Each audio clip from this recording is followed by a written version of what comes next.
¿Así? Muy bien. La grabamos. Buenas noches a todos, hermanos. La verdad que estamos muy contentos por poder estar en este lugar, ¿no? Es la primera vez que venimos a Mar del Plata.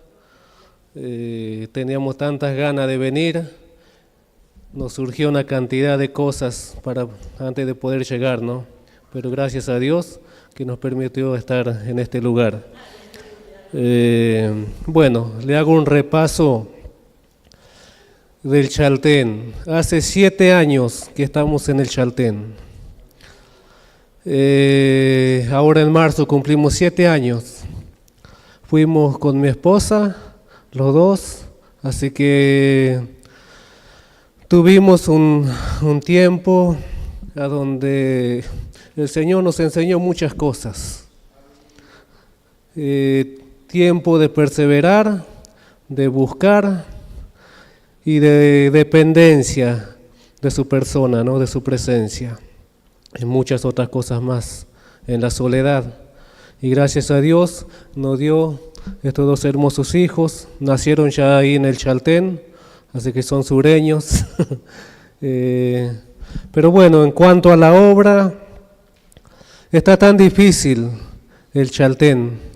Hay una gran promesa, no sé, seguramente todos conocen la promesa, la palabra que Dios tiene para el Chaltén. No sé si todos alcanzaron a leer fe, obediencia y temor de Dios, y si no, el que no la leyó, no sé si el pastor tiene algún libro, o no sé ahora cómo está el tema de las redes sociales, por ahí se lo puede descargar y se lo pasa, pero es una palabra muy importante para la iglesia en Ríos de Vida. Que hace cuántos años está esta palabra, ¿no? De establecer, de fundar una ciudad de refugio en el Chaltén. Y por eso estamos nosotros allí, esperando de que Dios abra puerta, de que Dios nos dé esa oportunidad para poder largar con la iglesia, ¿no? Ya estamos nosotros allí. Creo que la palabra comenzó a tener su cumplimiento ya. Amén. Pero necesitamos sus oraciones, hermano, porque es tan difícil. La gente es tan difícil. El Chaltén es un pueblo aproximadamente de 1.300 habitantes. Un pueblito, digamos, de belleza impresionante. Un atractivo turístico impresionante. Y toda la gente que vive en el Chaltén es un rejunte de toda la Argentina.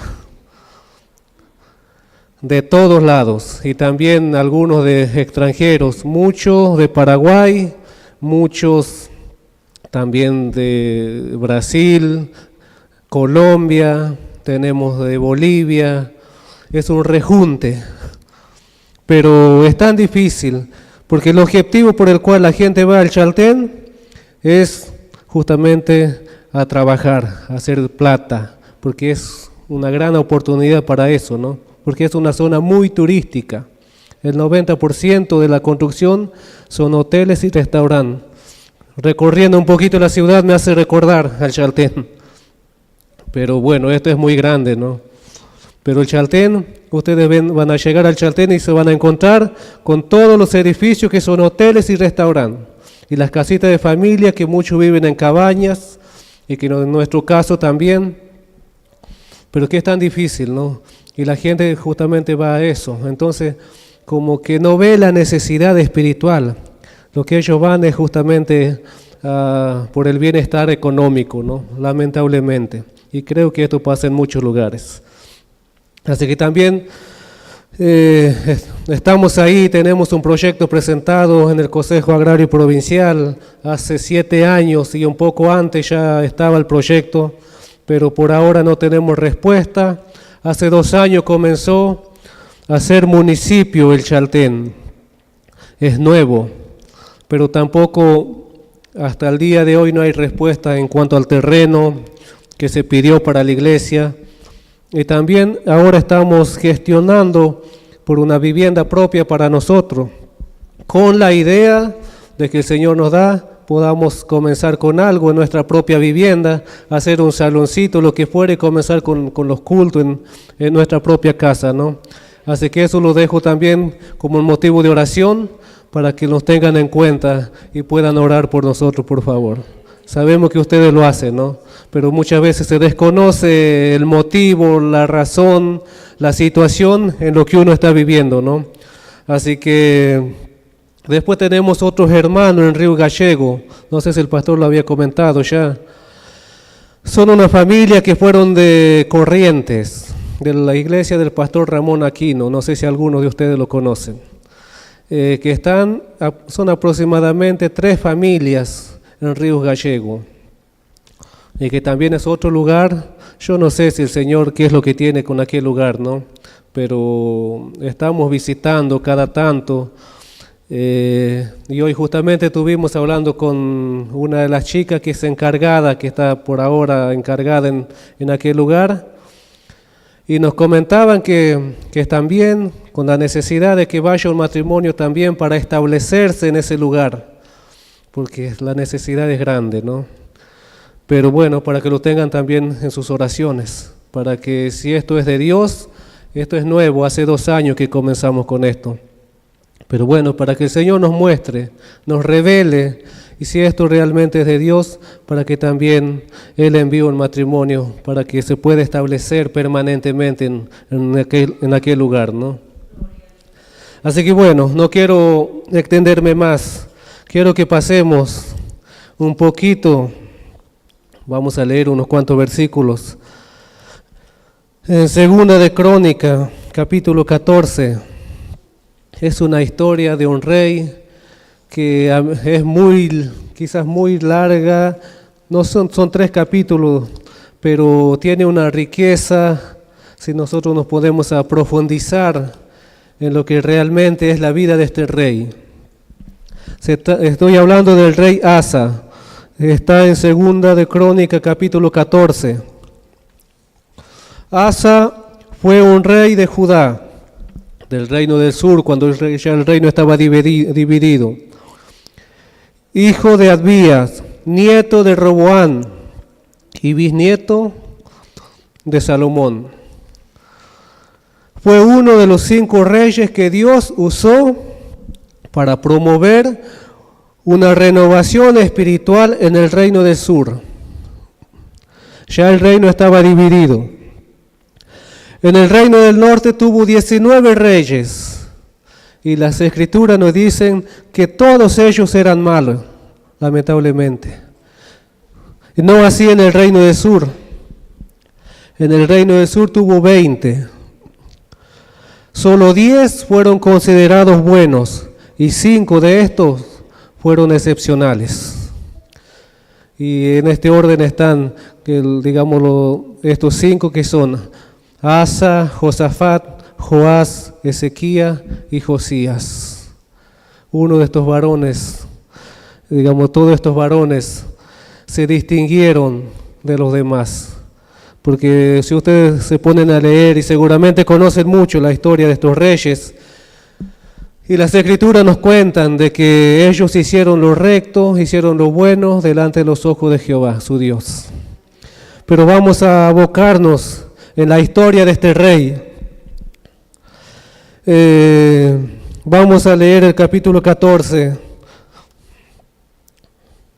Dice el versículo 1 de Segunda de Crónica, no sé si todos lo tienen, o lo tienen acá, ¿no? Bueno, dice: durmió Abía con sus padres y fue sepultado en la ciudad de David, y reinó en su lugar su hijo Asa, en cuyos días tuvo sosiego el país por 10 años. E hizo Asa lo bueno y lo recto ante los ojos de Jehová su Dios, porque quitó los altares del culto extraño y los lugares altos, quebró las imágenes y destruyó los símbolos de acera, y mandó a Judá que buscase a Jehová su Dios de sus padres y pusiese por obra la ley y sus mandamientos. Quitó asimismo de todas las ciudades de Judá los lugares altos y las imágenes, y estuvo el reino en paz bajo su reinado. Y edificó ciudades fortificadas en Judá, por cuanto había paz en la tierra y no había guerra contra él en aquellos tiempos, porque Jehová le había dado paz. Dijo por tanto a Judá: edifiquemos estas ciudades y cerquémosla de muro con torres, puertas y barras, ya que la tierra es nuestra, porque hemos buscado a Jehová, nuestro Dios, le hemos buscado y Él nos ha dado paz por todas partes. Edificaron pues y fueron prosperados. Tuvo también Asa ejército que traía escudo y lanza, de Judá 300,000 y de Benjamín 280,000 que traían escudo y entesaban arco, todos hombres diestros. Bien, y dice el 9, y salió contra ellos Sera etíope, con un ejército de 1,000,000 de hombres y 300 carros, y vino hasta Masera. Entonces salió Asa contra él, y ordenaron la batalla en el valle de Cefata junto a Masera. Y clamó Asa a Jehová su Dios, y dijo: Oh Jehová, para ti no hay diferencia alguna en dar ayuda al poderoso o al que no tiene fuerza. Ayúdanos, oh Jehová Dios nuestro, porque en ti nos apoyamos y en tu nombre venimos contra este ejército. Oh Jehová, tú eres nuestro Dios, no prevalezca contra ti el hombre. Y Jehová deshizo a los etíopes delante de Asa y delante de Judá, y huyeron los etíopes, y Asa y el pueblo que con él estaba lo persiguieron hasta Gerar, y cayeron los etíopes hasta no quedar en ello aliento, porque fueron deshechos delante de Jehová y de su ejército, y le tomaron muy grande botín, y atacaron también todas las ciudades alrededor de Gerar, porque el terror de Jehová cayó sobre ellas, y saquearon todas las ciudades, porque había en ellas gran botín, y asimismo atacaron las cabañas de lo que tenían ganado, y se llevaron muchas ovejas y camellos, y volvieron a Jerusalén. Es una historia, si pudiéramos, profundizar detenidamente en todos estos versículos, es una historia muy rica, ¿no? Espiritualmente. En el versículo 2 dice, ¿no? E hizo lo bueno y lo recto ante los ojos de Jehová su Dios. ¿Por qué? En primer lugar dice el verso 3, porque quitó los altares del culto extraño. Yo mientras preparaba esto pensaba, ¿no? ¿Qué cosa con los altares de los cultos extraños? Ahora, ¿cuáles son los altares de los cultos extraños? Todo aquel que no proviene, que no tiene nada que ver con Dios. Que el Señor nos libre de aquellos cultos extraños. Quizás están muy metidos y a nosotros nos parecen buenos. Pero a Dios no le agrada, ¿no? Por eso tenemos que buscar la revelación del Espíritu Santo para que nos guíe a dar el culto que Él quiere recibir de su iglesia. Y gracias a Dios que puso su Espíritu para guiarnos. Y Él nos lleva a toda verdad, dice su palabra. Amén. Entonces tenemos que buscar llenarnos de su Espíritu para poder darle el culto que Él quiere recibir de cada uno de nosotros. Quitó los altares del culto extraño y los lugares altos. Otro tema, los lugares altos. Los lugares altos generalmente son aquellos lugares a donde hace referencia, que son aquellos lugares que a uno le gusta, a donde algo quizás tiene algún ídolo que puede tomar o ocupar una parte muy importante de nuestro corazón. Los lugares altos, esto que me gusta y no lo quiero soltar. Y este hombre dice, ¿no?, que quitó los altares del culto extraño y los lugares altos. Y continúa, y quebró las imágenes y destruyó los símbolos de aceras, los ídolos. Cuidado con los ídolos, lo que puede haber en nuestro corazón. ¿Qué es lo que ocupa el primer lugar en mi vida, en tu vida? ¿Es el Señor? ¿Realmente es el Señor el que ocupa el primer lugar en tu vida, en mi vida? ¿O hay algo más? Hace un tiempo atrás, un hermano muy querido que no sé, quizás ustedes lo conozcan, pero no voy a dar nombre, y que seguramente en en las redes sociales quizás lo tienen, que es tan amante al fútbol. A mí también me encanta, pero tratamos de que no ocupe el primer lugar, que no quite el lugar que es de Dios. Y este hermano puso un comentario que es para decir, bueno, ¿a dónde está? ¿Qué pasó, hermano? Pero hay cosas que uno tiene que luchar, es verdad. Pero no debemos dejarnos gobernar por esto. Tenemos que tener los pies sobre la tierra. El Señor tiene que ser el primero en nuestros corazones.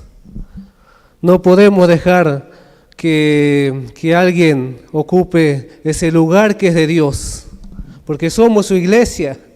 Si nos consideramos iglesia del Señor, tenemos que luchar para que Él ocupe el primer lugar en nuestro corazón. Amén. Y mandó a Judá que buscase a Jehová, el Dios de su padre, y que pusiese por obra la ley y su mandamiento. Quitó asimismo de todas las ciudades de Judá los lugares altos, las imágenes, y estuvo el reino en paz bajo su reinado. Y quitó asimismo de todas las ciudades. Esto podemos relacionarlo a todos los rincones de nuestras vidas. No tenemos que dejar nada. El pastor nos decía el domingo, cazad las zorras pequeñas. No tiene que quedar nada en nosotros. Ahí vamos a ir, voy a profundizar un poquito más en el capítulo 15. Es muy peligroso, es muy arriesgado jugar. Decir, bueno, esto me gusta, lo voy a seguir teniendo. Las zorras pequeñas, si nosotros lo perdonamos, el día de mañana puede ser un gran dolor de cabeza. Nos pueden terminar destruyendo la vida a nosotros, a nuestro matrimonio, a nuestra familia, a nuestra propia vida, ¿no? Cazarnos las zorras pequeñas. Tenemos que tener cuidado. Cuando el Señor nos comienza a demandar algo en nuestro corazón, tenemos que ponerlo en la presencia de Dios y renunciar y llevarlo a los pies del Señor, porque es el único lugar donde vamos a ganar esta gran batalla, ¿no? El verso 9, salteamos el verso 9. Cuando ya parecía que Asa se había decidido servir a Dios, se había decidido limpiar todos los ídolos, todas las imágenes de acera, se había decidido servir al Señor con todo su corazón, ¿no? Se había decidido hacer lo bueno, lo recto delante de Dios. Pero sin embargo, cuando alguien decide hacer lo bueno delante de Dios, el enemigo también trabaja, también hace su parte, ¿no? Y dice el versículo 9, y salió contra ellos Sera, etíope, con un ejército de 1,000,000 de hombres y 300 carros, y vino a Masera. ¿Para qué? Para luchar, para pelear contra Asa. Pareciera que tenía paz. Dice la Biblia que tenía paz. Pero cuando mejor estaba, cuando se había decidido servir al Señor, apareció el enemigo, se levantó el enemigo. Y dice el verso 10, entonces salió Asa contra él y ordenaron la batalla en el valle de Cefata junto a Masera. Una actitud de Asa, el versículo 11, y clamó Asa a Jehová su Dios y dijo, oh Jehová, para ti no hay diferencia alguna en dar ayuda al poderoso o al que no tiene fuerza. Ayúdanos, oh Jehová Dios, Dios nuestro, porque en ti nos apoyamos y en tu nombre venimos contra este ejército. Oh Jehová, tú eres nuestro Dios, no prevalezca contra ti el hombre. La actitud de este rey. Primeramente, una actitud de humillación. Y en segundo lugar, una oración sincera, una oración ferviente, que no tenía nada de adorno, sino que era una oración sencilla, una oración ferviente, una oración nacida de lo profundo del corazón. Y en el versículo 12 vemos la respuesta del Señor.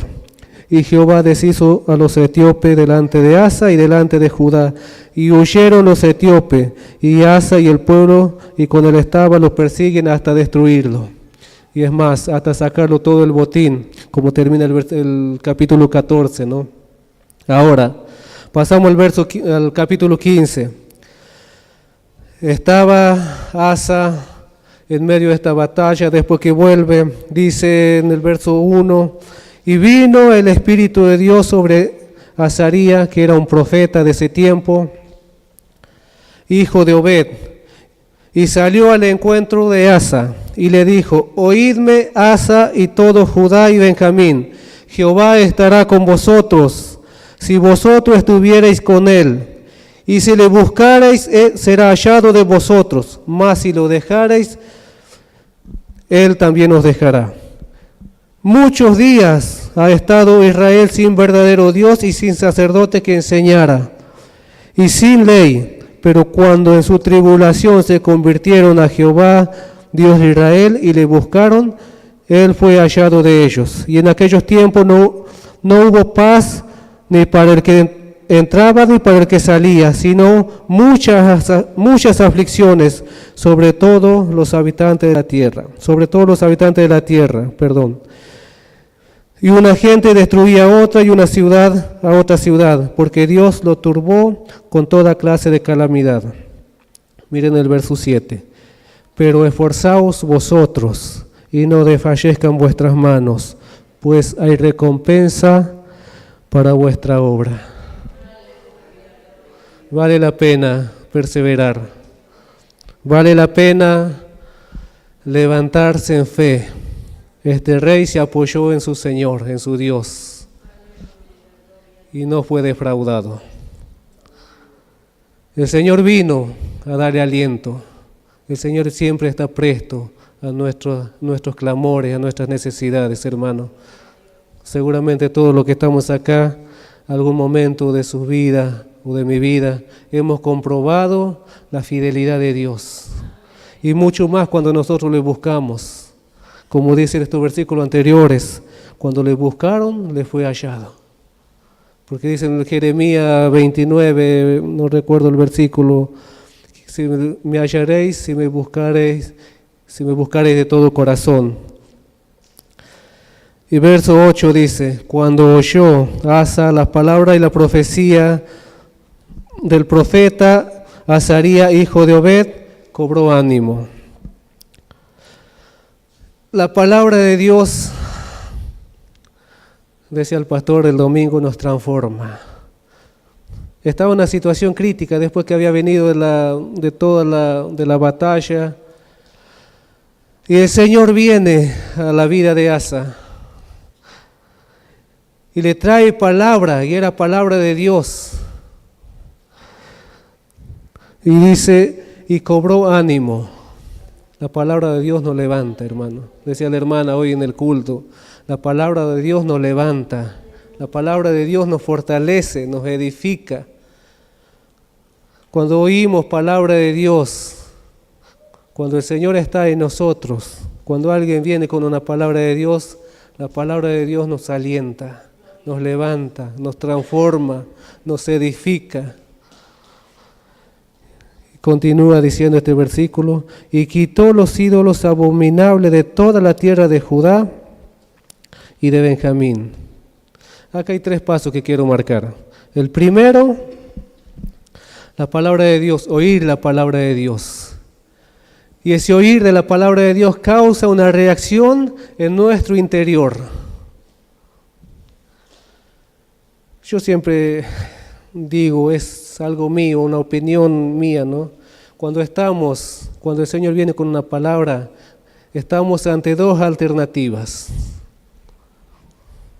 O podemos humillarnos o podemos rebelarnos, que más adelante vamos a ver por qué lo digo.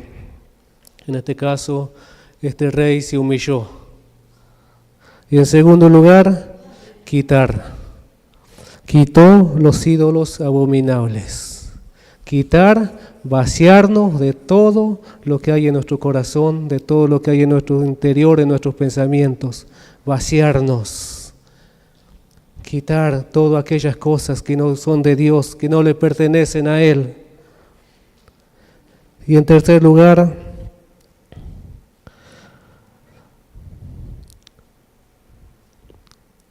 reparar el altar de Jehová. Dice al final de este versículo: y reparó el altar de Jehová, su Dios. Mientras estos dos pasos no se den, es difícil que podamos reparar el altar del culto, el altar de adoración a nuestro Dios. Primeramente tenemos que vaciarnos, primeramente humillarnos, vaciarnos, y después de eso reparar el altar del culto a Dios, el altar de adoración. Ese altar, esa adoración pura, esa adoración santa. Mi definición siempre para la adoración es amar extremadamente, ¿no? Amar sin límite. Ojalá lo podamos llegar a alcanzar como el Señor nos ama. Amar sin límite, extremadamente, ese amor puro, sincero, aunque sea con pocas palabras, pero que sea de lo profundo de nuestro corazón, sin reservas. Y este hombre tomó esa decisión, reparar el altar de Jehová. Y vamos a saltarnos algunos versículos porque estamos ya jugados con el horario. Y el verso 9 dice: después reunió a todo Judá y Benjamín, y con ellos los forasteros de Efraín, de Manasés y de Simeón, porque muchos de Israel se habían pasado a él, viendo que Jehová Dios estaba con él. Porque muchos de Israel pasaron a Judá, porque sabían que Dios estaba allí, ¿no? Dice el verso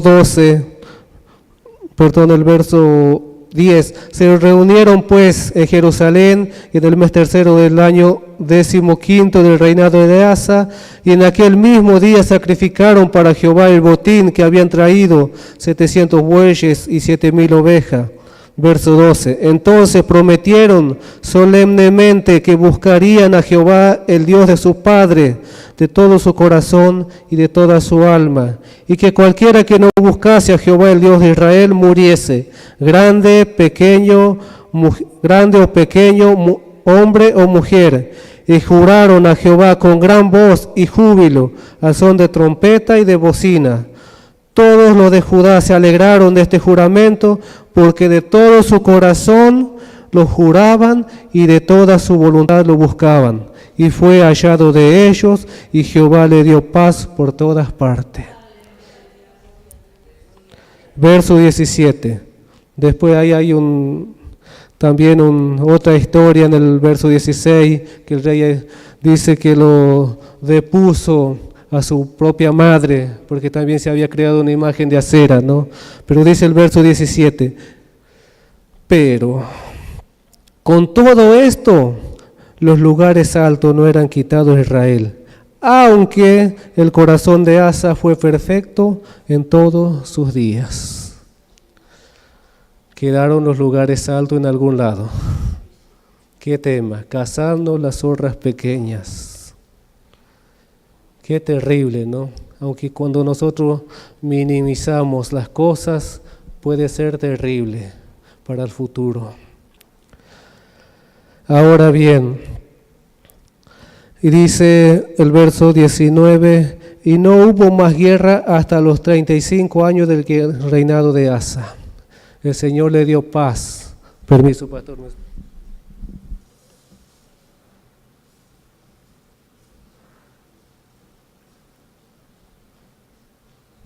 Perdón, estaba el capítulo 16. Comienza otro periodo del rey Asa. Veníamos bien. El capítulo 16 nos muestra un desliz y una falta de fe del rey. Mira lo que comienza diciendo el versículo 1. En el año 36 del reinado de Asa, en el año 36, ya estaba bien, ya lo sabía todo, había pasado mucho tiempo, ¿no? 36 años, ya estaba afirmado, ya conocía todo el movimiento, estaba bien muchos años en el reinado. Pero sin embargo, el enemigo no duerme, ¿no? Dice el verso, la continuación del verso 1. Subió Baasa, rey de Israel, contra Judá, y fortificó a Ramá para no dejar salir ni entrar a ninguno del rey Asa, rey de Judá. Entonces sacó Asa, el rey que había clamado al Señor anteriormente. Acá dice que entonces sacó Asa la plata y el oro de los tesoros de la casa de Jehová y de la casa real, y envió a Ben-Hadad, rey de Siria,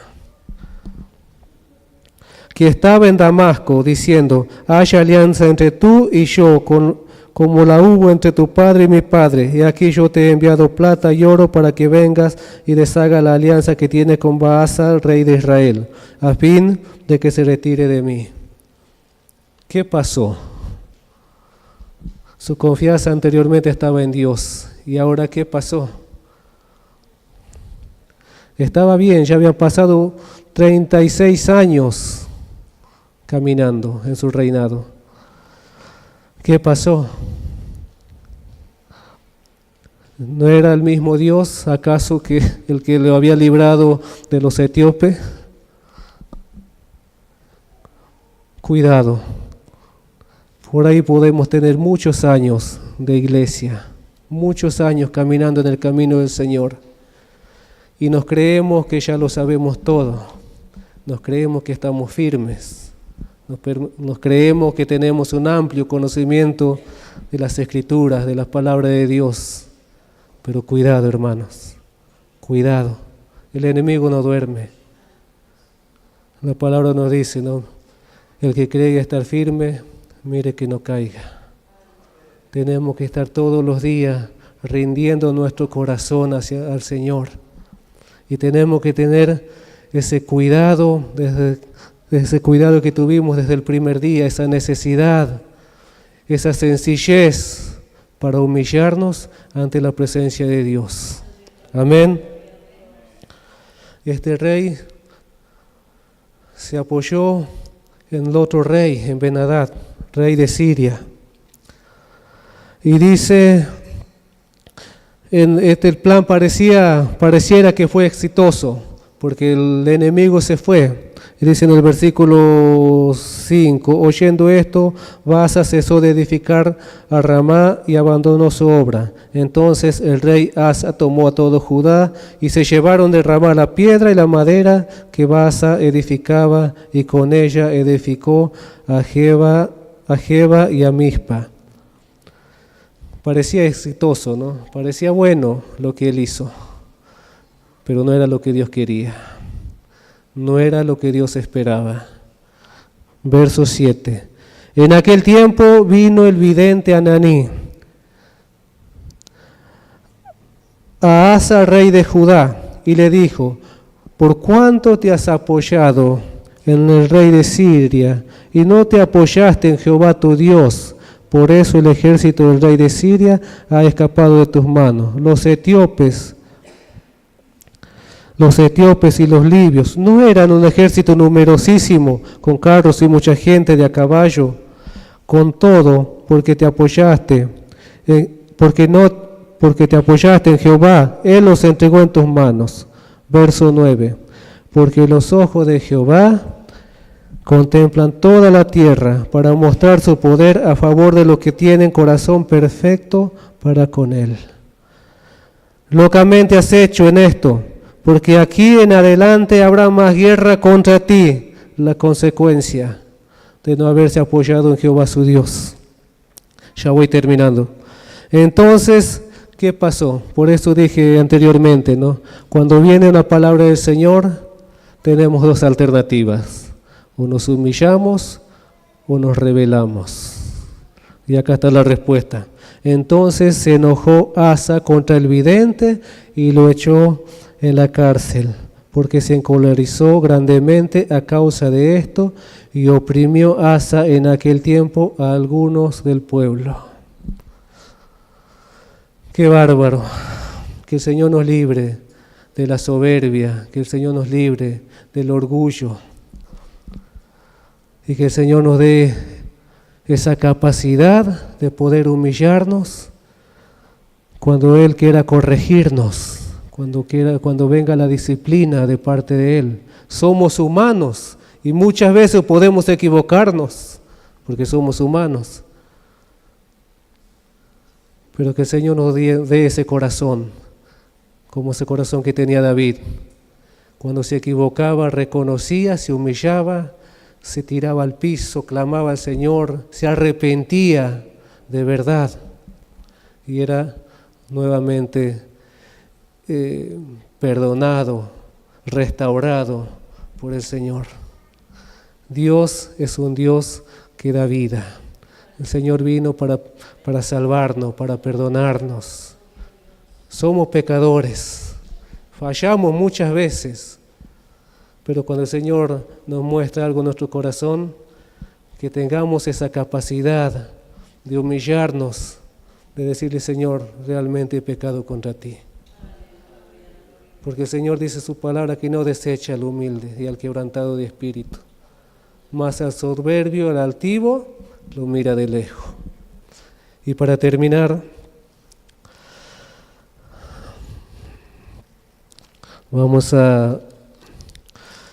este es un camino de fe, hablaba el pastor también, ¿no?, en el domingo pasado.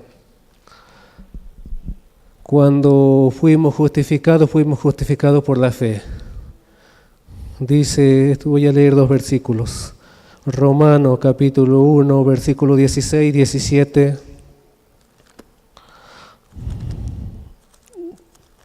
Voy a leer 2 versículos y con esto termino.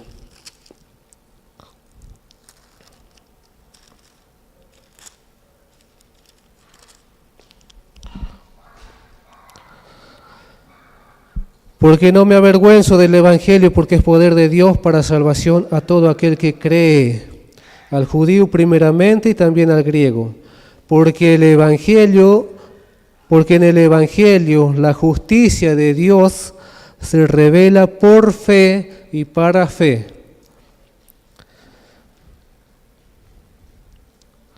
Como está escrito, mas el justo por la fe vivirá. ¿Qué significa esto, hermano? Quiere decir que hemos sido salvos por fe. Y que a partir de ese momento que hemos sido salvos, comenzamos a vivir por fe. Nuestra vida es una vida de fe. Nadie ha visto a Dios jamás, dice la Biblia, ¿no? Pero nuestra vida es una vida que tenemos que caminar por fe. Cuando somos salvos no es que ya hemos alcanzado, hemos llegado al final. No, al contrario. Comenzamos allí a caminar por fe. Y es una cuestión de fe.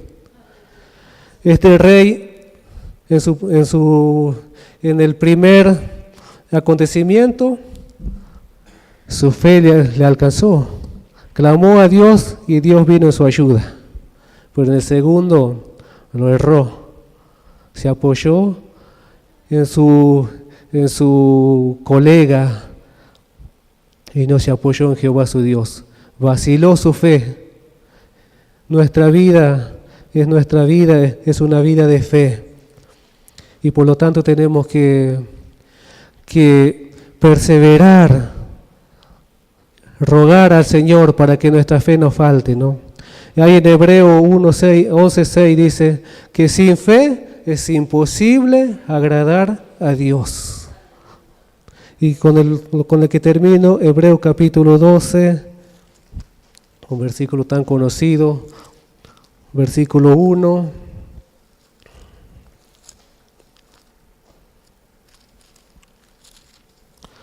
Por tanto, nosotros también, teniendo alrededor nuestro tan grande nube de testigos, todos aquellos que caminaron por fe, ahí en el capítulo 11 de Hebreos, que a mí me apasiona leerlo, ¿no? Todos aquellos que caminaron por fe, tenemos tan grande nube de testigos, aquellos que caminaron por fe, que fueron humanos como nosotros, que tenían luchas, tenían pruebas, y mucho más difícil quizás que nosotros. Dice la continuación de este versículo, teniendo tan grande nube de testigos, despojémonos de todo peso. Hermano, no llevemos carga que no nos corresponde. Debemos dejar la mochila, porque puede que nos cansemos, ¿no? Corremos el riesgo de que nuestro caminar, ese peso, nos puede llegar a hacer cansar y no llegar a la meta. Despojémonos de todo peso, no carguemos peso que no nos corresponde. Y del pecado que nos asedia, el pecado que nos asedia, cualquiera sea el pecado que fuere, pero debemos despojarnos. ¿La incredulidad es pecado? Sí, la incredulidad es pecado. Sin fe es imposible agradar a Dios. Este rey se apoyó en su Dios. Pasaron 36 años y vaciló de su fe. Que el Señor nos ayude a mantenernos, a perseverar en la fe. Y acá dice la continuación de este versículo, dice, el pecado que nos asedia y corramos con paciencia la carrera que tenemos por delante. Verso 2. La respuesta, puesto los ojos en Jesús, el autor y consumador de la fe. ¿De qué manera tenemos que correr entonces? Puesto los ojos en Jesús, el autor y consumador de la fe. Si nosotros sacamos nuestra mirada de Él, corremos el riesgo de que podemos vacilar. Cuando le miramos al Señor, el Señor nos dará las fuerzas. Cuando venimos a la fuente, vamos a ser renovados, vamos a ser tratados, edificados por este Dios, por el autor y consumador de la fe. Así que, hermanos, yo le invito y le animo a que persevere en la fe de Jesús. Este Jesús que ya ganó la victoria por nosotros, pero debemos asirnos de esa victoria. ¿Y de qué manera? Yendo a los pies de Jesús, humillando nuestro corazón, reconociendo nuestros pecados si hemos fallado. Es la mejor manera, humillarnos, reconocer nuestro error, arrepentirnos, y Dios nos va a restaurar, ¿no? El Señor vino para darnos vida, y vida en abundancia. Amén. Dios lo bendiga.